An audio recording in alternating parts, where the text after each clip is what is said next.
Average लेकर के उनको भेज रहे हैं, चाहे उन्होंने अभी मंडी में बेचा है या नहीं भेजा है, एडवांस में उनको जाएगा और वो मंडी में बेच सकते हैं, किसी प्राइवेट एजेंसी को भी बेच सकते हैं, वो सरकारी पीएसयू हैफेड को भी बेच सकते हैं। लेकिन अभी एक इंटरिम रिलीफ उनको 1000 रुपया ये दिया जा रहा है। इसका मैं और बटन दबा करके इसका लॉन्च किया है, शुभारंभ किया है। तो मैं जो विषय चला रहा था वो ये कि हमने किसानों के लिए उनकी आय कैसे बढ़े और कैसे उनके खर्चे कम हो, उसके लगातार प्रयत्न किए हैं। और कुछ प्रावधान केंद्र सरकार की ओर से आए भी थे। वो एक चैप्टर ऐसा है जो आपको पता है, हमको पता है कि कैसे मार्केटिंग में लोगों को सुविधाजनक तरीके से अपने फसल को बेचने के लिए जो कुछ बंधन बने हुए हैं उनको हटा करके और मौका मिले सबको, ज्यादा ज्यादा लोग खरीदा आए, ज्यादा ज्यादा मंडियों में नई मंडियां भी खुले, उनके रेट्स कंपटीशन में आकर के और उसकी डिमांड बढ़े, कुछ प्राइवेट प्लेयर्स उसमें आए। लेकिन वो दुर्भाग्य से 3 कानून वाला जो विषय था उसमें कई चीजें थी और किसान हित में थी लेकिन नहीं हो पाई। ठीक है, वो प्रधानमंत्री जी ने स्वयं कहा कि हम शायद उनको समझाने में कामयाब नहीं हुए। लेकिन अब जैसे जैसे कठिनाइयां आती हैं बीच बीच में, तो उनके कई लोग बोलते हैं कि कई चीजें उसमें जो अच्छी थी वो मिस हो गई।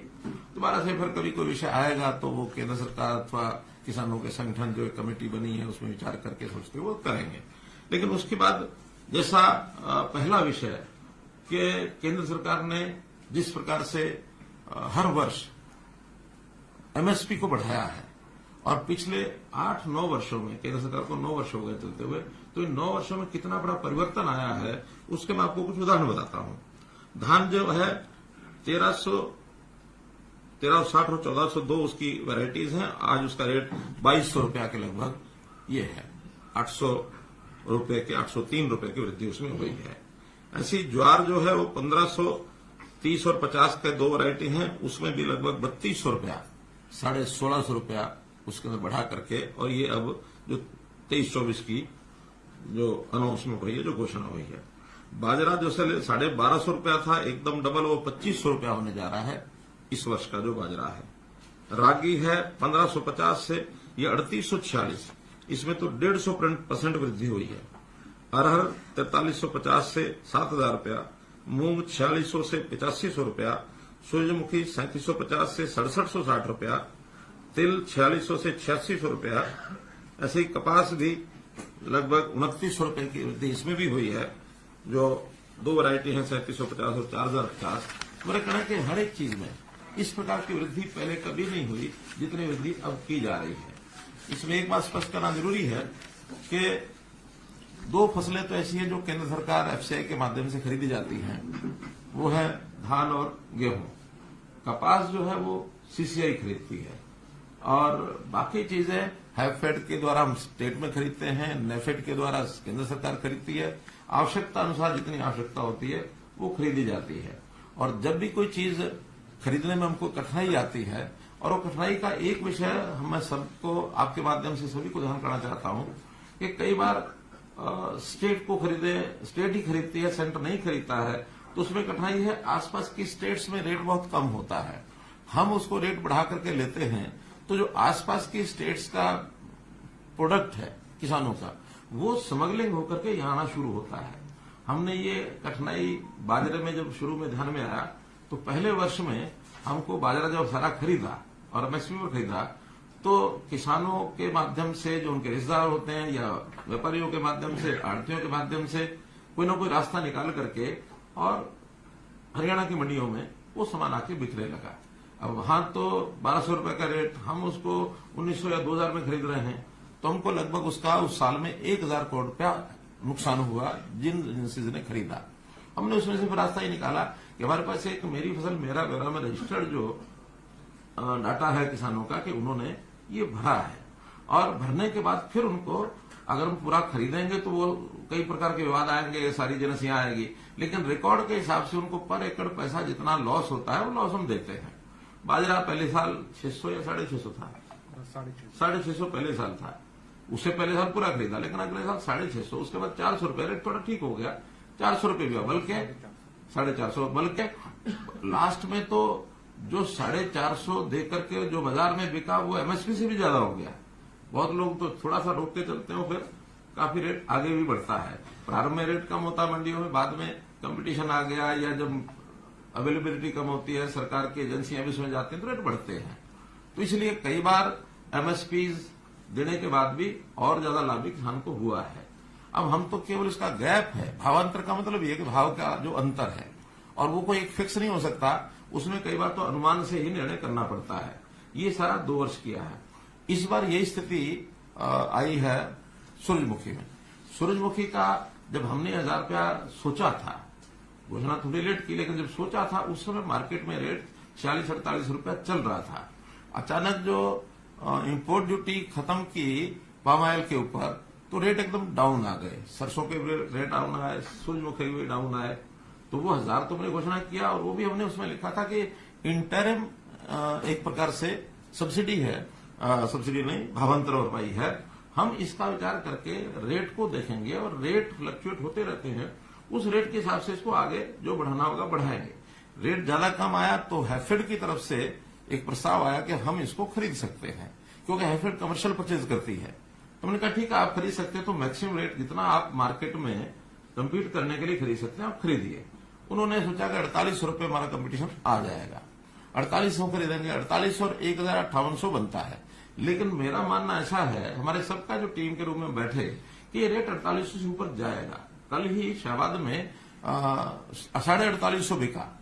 जो ढेरियां 4800 रुपये खरीद रहे थे हैफेड के लोग, उनको नहीं मिली, बल्कि बाहर व्यापारी ने 4850 खरीदी। अब वो 4850 खरीदेंगे, स्वाभाविक है हैफेड जो खरीदना होगा तो 4900 में जाएगा। तो इस कंपटीशन में हमको लगता है कि रेट 5500 तक भी जाएगा। अगर ये 5500 जाता है, 1000 रुपया मानो उनको हम, तो 65 हो जाता है, 64 की बजाय 65 ही हो जाता है।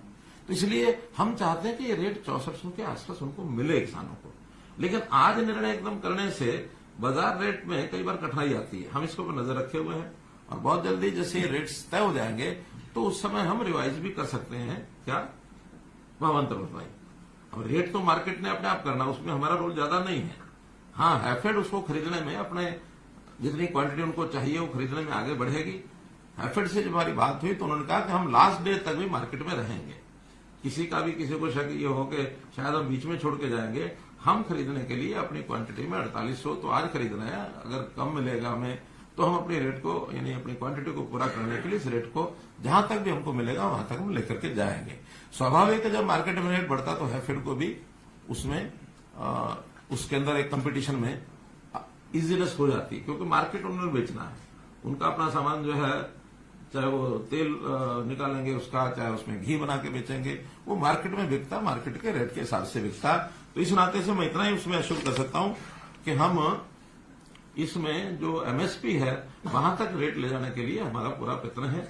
लेकिन आज इस समय में कोई बात कहना वो हमारे लिए दोनों तरफ से हमको लगता है कि उचित नहीं है। हाँ, इसके ऊपर कुछ राजनीति करने वाले लोग राजनीति करते हैं, कुछ दबाव डालने के लिए भी संगठन लगे रहते हैं कि जो करना आज ही करो, जो करना आज ही करो। हम उनको समझाते हैं, और कभी कभी तुमको समझ में आती है। जैसे हमारे जो संगठन जिन्होंने इसका मांग की थी, तो पहले दिन तो यही बात आई थी कि ठीक है, आप हैफेड को उतार दीजिए, 1000 रुपये आपने दे दिया, आप हैफेड को उतार दीजिए, रेट हमारा बढ़ जाएगा, बाकी ठीक हो जाएगा। हमने बात मान ली, लेकिन जब मान ली तो फिर कह दिए नहीं, पहले पूरा घोषणा करो। तो घोषणा करने का जब भावांतर भरपाई दी जाती तो घोषणा हम नहीं कर सकते, इस नाते से उस काम को किया। अब एक सज्जन तो हमारे, अब राजनीति कहूंगा, अपने इस्तीफे का भी बयान कर गए। मैं सोच रहा था कि भी वो कोई इस्तीफा उनका, क्योंकि as chairman of sugar cane जो बोर्ड है, उस नाते से इस्तीफा मेरे पास आना चाहिए या सरकार में किसी को मिलना चाहिए। वो हम ढूंढ ही रहे हैं, कहीं इस्तीफा हमें मिला नहीं है, कहाँ है। देखिए, आएगा तो उसके बाद फिर उनसे बात करेंगे ना। अब तक इस्तीफा आया नहीं सर, ना किसी के पास, हमारे पास सरकार में किसी में मंत्री नहीं, वो तो देखिए सामने वाला क्या सोच के कह रहा है, ये उसकी अपनी बात है। इस्तीफा आएगा तो बात करेंगे, हमारे पास कोई इस्तीफा आया नहीं है। पर आप दोनों क्यों नहीं? अब यही मैं आपको बता रहा हूँ कि आप पूछोगे कहाँ गया इस्तीफा। मुख्यमंत्री को आप टोल टैक्स भी चेक कराओ। मेरे पास कोई इस्तीफा नहीं है। किसी टोल पर गठबंधन के तौर पर देखना चाह रहे हो तो इस्तीफे को। किसी टोल पर रुक गया बनेगा वो, रास्ते में टोल टैक्स पर रुक गया किसी जहाँ भी। अच्छा, अभी आप कुछ और कहना है ना? नहीं, अभी तो मैं कहने वाला हूँ। तो मेरा बीच में कहीं शुरू हो गया। मैं बहुत कहने वाला हूँ। नहीं, मैंने तो विषय भी आपको केवल भावांतर और भरपाई का वो रखा है। और जो मुझे समाचार मिल रहा है कि आज यानी सूरजमुखी जो हम तो आज भी 48,58 तो सुनिश्चित हो ही गया ना। गैप तो यही रह गया कि और कैसे बढ़ाएं उसको। पंजाब में इस समय भी जो रेट चल रहा है सूरजमुखी का 4,042 चल रहा है। अभी हमको दूसरा भी इसमें खतरा लगता है कि 4,042 4800 तो इसलिए वो ले आएंगे कि जरूर उनके कुछ साथी जो हैं वहां से खरीद के 4800 में यहां बेचने की कोशिश करेंगे। हालांकि हैफेड ने भी वो कंडीशन तो लगाई है कि जिसका रजिस्ट्रेशन होगा उसी का खरीदेंगे। लेकिन जिस सेल परचेज में सरकार का रोल नहीं होता, वहां आड़ती भी, व्यापारी भी, उनके साथी भी, पंजाब के कई चीजें चलती हैं। तो वो विषय हैफेड का है, हमारा इतना नहीं है। हैफेड ने कम्पीट करना है बाजार में। हमने जिनका रजिस्टर्ड है उन्हीं को देना है। कुछ लोगों ने हमने 3 दिन के लिए उनके कहने पर रजिस्ट्रेशन खोला था। ये विषय भी आपको बता रहा हूं ताकि लोग ये बोलेंगे।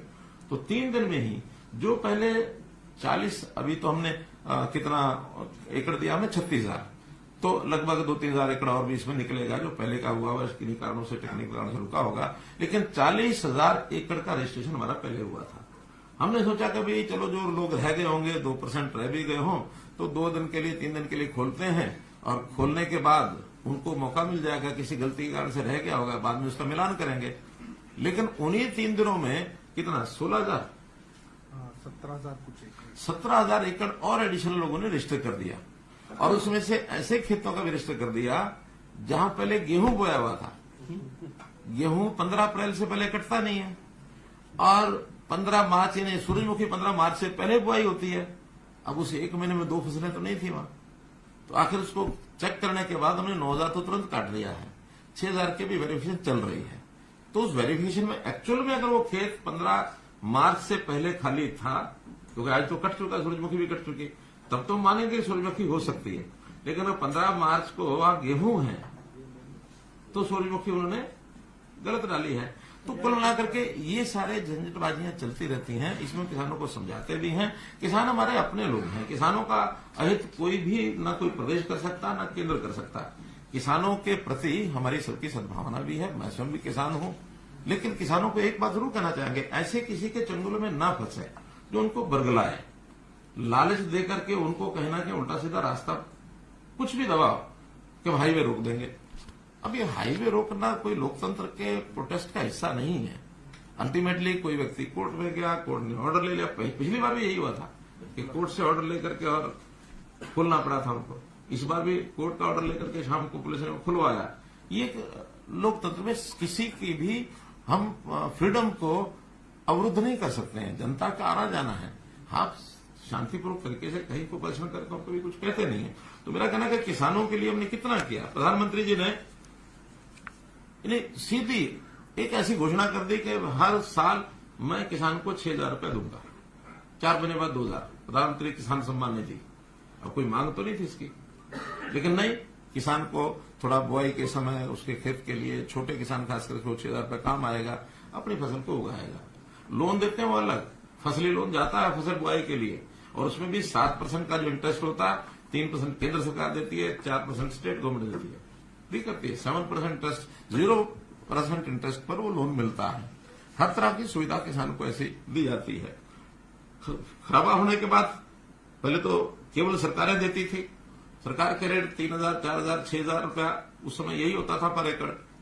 हमने आने के बाद उसको 15,000 रुपया किया, और साथ में प्रधानमंत्री फसल बीमा योजना में भी बहुत बड़ा एक प्रोग्राम जो है वो देश में चला कि आप थोड़ा सा प्रीमियम बना दीजिए उस कंपनी को यानी उसका परसेंटेज के हिसाब से शायद कितने परसेंट हम कितना देते हैं, 80%, 10 या 20% किसान को देना होता है, 80% केंद्र सरकार और हरियाणा सरकार देती है। प्रीमियम का भी बहुत कम नॉमिनल प्रीमियम 500 रुपया एकड़ समथिंग है।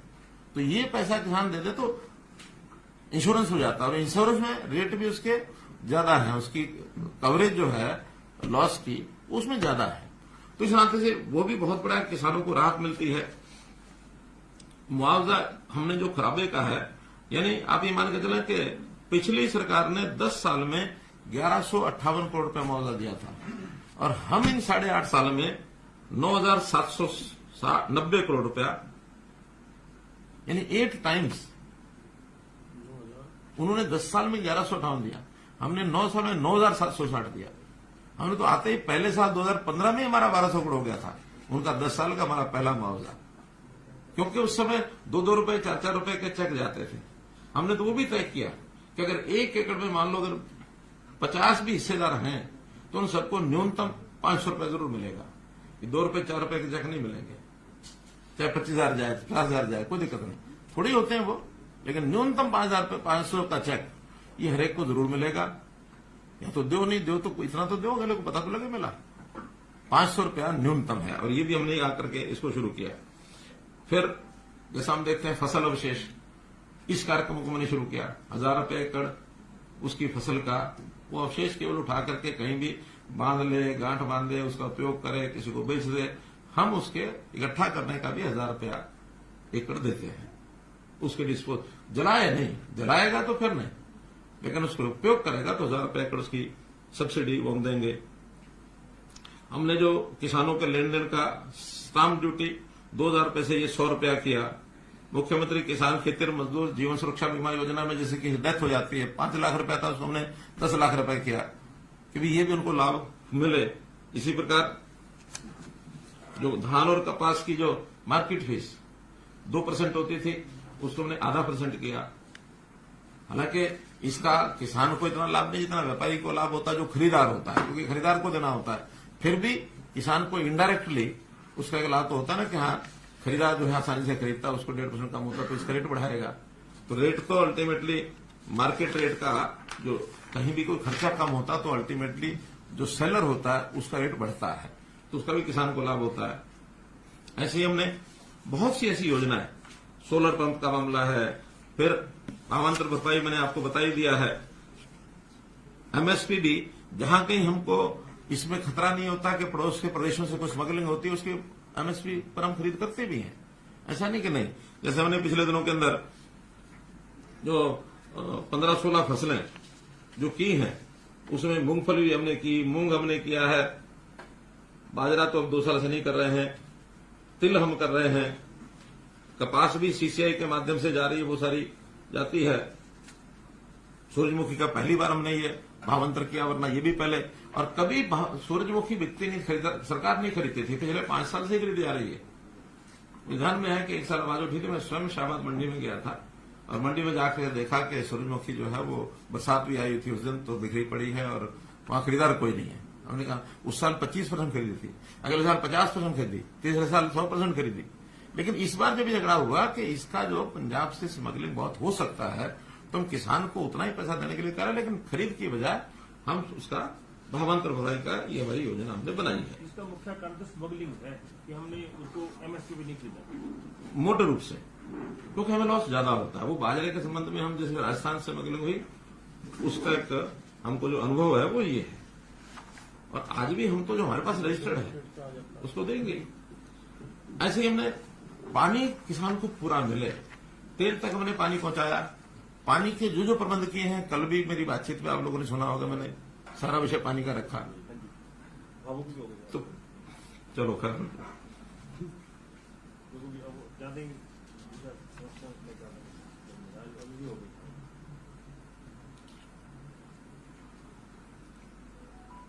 पानी स्टोरेज एक बहुत बड़ा विषय है।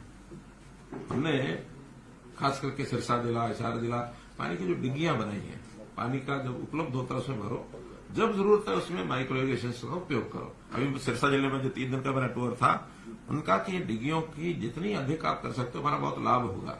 बल्कि लोगों ने तो यहां तक भी कहा कि इस डिग्गी के लिए तो आप थोड़ा सा भी सब्सिडी दे दो, ज्यादा न भी दो, लेकिन इसका एक बार हमें खोदने दो, क्यों परमिशन लेनी पड़ती है, पानी हमको देना है, तो पानी सैंक्शन कर दो इसका, और डिग्गियों का थोड़ा सा भी सब्सिडी देंगे, बाकी हम लगाएंगे। इसका प्रोग्राम जो है इसको आप चलाइए। क्या किया फिर आपने? तो हमने डिगियां खुद उसकी खुदाई है। 4000 ऑन फार्म वाटर टैंक ये बने हैं और एक ही साल में बने हैं, जिसका 20,000 एकड़ के अंदर उनको सिंचाई का ये लाभ हो रहा है। इसको और आगे बढ़ाएंगे कि अगर पानी जब बरसात का आता है तो उसको कैसे इकट्ठा कर सके, या बरसात के सीजन में नहरों में पानी पर्याप्त होता है हमारे पास, तो उसको हम डिग्गियां भरते हैं। साल में 2 बार भी डिग्गी भरेंगे तो अपना खेत में सिंचाई कर लेंगे। ऐसे ही 4000 तालाब हमारे ऐसे हैं जो साउथ हरियाणा में है। उन साउथ हरियाणा के तालाबों को भरना, जैसे मैंने कल बताया कि मसानी डैम है उसको भी भरते हैं। तो ऐसे पानी को स्टोरेज और पानी की रिचार्जिंग, इसमें जितना भी पैसा खर्च हो रहा है उसको हम करते हैं। बागवानी के लिए भी भावांतर भरपाई में भी हमने इसको लिया है। 14 जो है बागवानी को बढ़ावा देने के लिए सेंटर ऑफ एक्सीलेंस इजराइल को भी हमने इसमें शामिल किया है। तो ऐसे बड़े बड़े प्रोजेक्ट विदेशी सहायता से भी वो भी हम करते हैं ताकि किसान को इसका लाभ हो। जैसे मशरूम केंद्र है, जैसे मधुमक्खी का है, रामनगर में मधुमक्खी का जो केंद्र है वो भी विदेश की एक टेक्निक है, उसके माध्यम से ले रहे हैं। एफपीओजी हमने बनाए हैं। वर्टिकल खेती इस पर हम चले हैं। हाइब्रिड सब्जी ये भी एक प्रयोग कोई चल रहा है। पशुपालन, अब पशुओं का बीमा ये भी हरियाणा ने ही शुरू कराया, तब जाकर के देश के कुछ और प्रांतों में शुरू हुआ है कि पशु भी आखिर किसान का एक धन होता है, उसका भी लॉस होता है तो उसको मिलना चाहिए। पशुधन सुरक्षा योजना के अंतर्गत 8,52,000 पशुओं का बीमा किया गया है।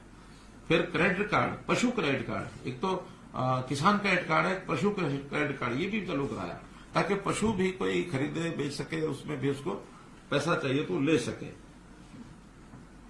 देसी गायों की जो डेयरी का भी हम जो सब्सिडी देते हैं वो भी 83 करोड़ रुपया जा चुका है। दूध का 5 रुपए किलो लीटर का ये भी पशुपालकों को इसका भी हम लाभ देते हैं। प्रगतिशील किसान, उनकी सम्मान योजना और नए प्रगतिशील किसान कैसे बने उनकी ट्रेनिंग का ये पैसा भी हम अलग से इन सबको देते हैं। कुल मिलाकर के जितनी भी योजनाएं हैं, ये चाहे हमारी सिंचाई की योजनाएं हैं, इन सिंचाई की योजनाओं में भी कुल अभी तक पिछले 5 साल में जो हम अनुदान और जो इन योजनाओं को सरल बनाने के लिए हमने जो खर्च किया है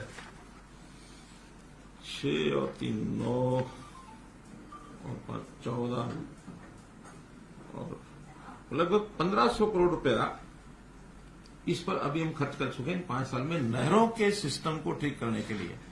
हमारा एक तो जो WJC का प्रोजेक्ट है उसका बहुत बड़ा लाभ ये अगले सालों में मिलने वाला, जैसे वो कंप्लीट हो जाएगा।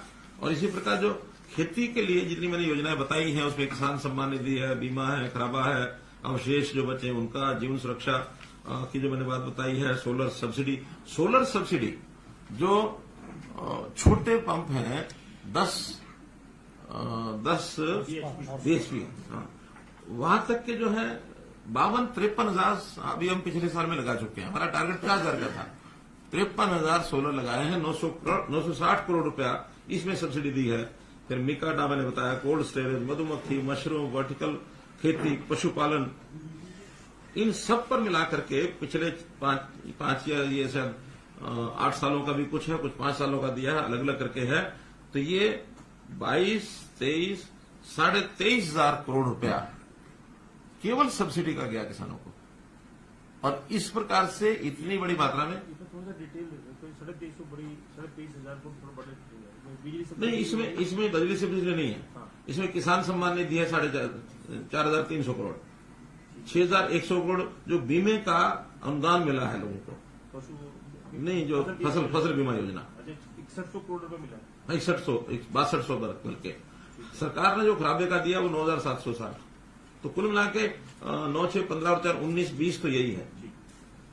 बाकी लगभग 2,500 करोड़ रुपया बाकी छोटे छोटे और जो आइटम्स हैं जिसमें भावांतर भरपाई योजना ही 900 करोड़ रुपया तो जा चुका है। बाजरा और ये जो आज हमने 29-30 करोड़ मैंने जोड़ा, 29 करोड़ 13 लाख है, तो ये कुल मिला के 900 करोड़ रुपया ये गया है। तो ऐसा किसान के हित में जब भी कोई बात आती है, ऐसा ही नहीं हम कहते कि किसान हमारा अन्नदाता, वो है, लेकिन मेरा फिर वही कहना है कि किसानों को भी हम अपील करना चाहते हैं कि ऐसे जो किसान संगठन एक राजनीति के तौर पर चीजों को आगे बढ़ाकर करते हैं और प्रेशर जो होता है उस प्रेशर से कोई लाभ होता नहीं है। जो हमने किसान को देना वो देना ही है। और एक किसान के प्रति हमारे मन में जो एक भाव है, उसके प्रति सम्मान का भाव, आदर का भाव, सहानुभूति का भाव सब है। क्योंकि छोटा किसान है, छोटे किसान को तो बहुत संकट होता है। 1 एकड़ 2 एकड़ वाला तो परिवार के सिस्टम को चला ही नहीं सकता है।